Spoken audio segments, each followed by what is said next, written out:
জাতীয় প্রেস ক্লাবে বিশ্ব সুফি সংস্থার উদ্যোগে দরবার শরীফ ভাঙচুর, মালামাল লোড ও অগ্নিসংযোগের প্রতিবাদে মানববন্ধন। রিপোর্ট শাহজালাল ভূঁইয়া উজ্জ্বল।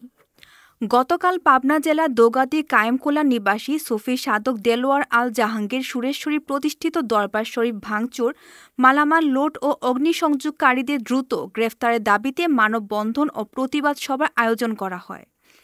শাহ সুফি মাওলানা তৌহিদুল ইসলাম চিশতি নিজামীর সভাপতিত্ব ও ডক্টর মাওলানা আনিসুর রহমান জাফরি গুলামী ওয়ারশি আল জাহাঙ্গীরের পরিচালনায় প্রতিবাদী বক্তব্য রাখেন সুরেশ্বর দরবার শরীফের পীর শাহ নূরে হাসান দীপু নুরি আল সুরেশ্বরী, ডক্টর শাহ আলাউদ্দিন আলন হাক্কানী প্রমুখ।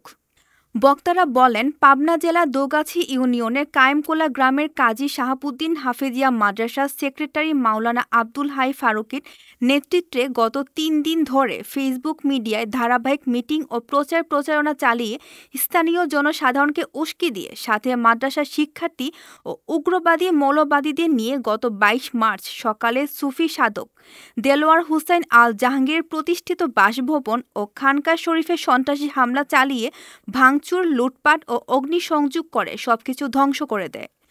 তারা আরও বলেন, সাম্প্রতিক সময়ে একাধিক সুফি স্থাপনা, মাজার ও পীর আউলিয়াদের স্মৃতিসৌধ উগ্রবাদী গোষ্ঠীর হাতে আক্রান্ত হয়েছে। এটি আমাদের ইতিহাস, সংস্কৃতি ও ধর্মীয় সহনশীলতার উপর সরাসরি আঘাত করে। আমরাও হামলার তীব্র নিন্দা ও প্রতিবাদ জানাচ্ছি এবং অপরাধী চক্রের দ্রুত গ্রেফতারের দাবি করছি। প্রশাসনের নিষ্ক্রিয়তা ও নীরব ভূমিকার কারণে উগ্রবাদীরা বারবার হামলা চালানোর সাহস পাচ্ছে। আমরা এই কর্মসূচির মাধ্যমে প্রশাসনকে সতর্ক করছি, যদি অপরাধী চক্রের বিরুদ্ধে দ্রুত ব্যবস্থা নেওয়া না হয় তবে আমরা আরও কঠোর আন্দোলনে যাব এবং দায়ী প্রশাসনিক কর্মকর্তাদের বিরুদ্ধে আইনগত ব্যবস্থা নেওয়ার জন্য উচ্চ আদালতে রিট দায়ের করতে বাধ্য হব।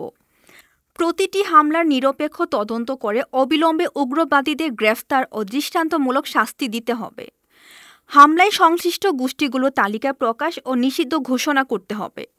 প্রশাসন যদি ব্যর্থ হয় তাহলে আমরা আন্তর্জাতিক মানবাধিকার সংস্থাগুলোর দৃষ্টি আকর্ষণ করব। এতক্ষণ আপনাদের সাথে ছিলাম রেহানা সুলতানা প্রীতি। পরবর্তী নিউজ আপডেট পেতে চোখ রাখুন news24bd.net এর ফেসবুক পেজ এবং ইউটিউব চ্যানেলে।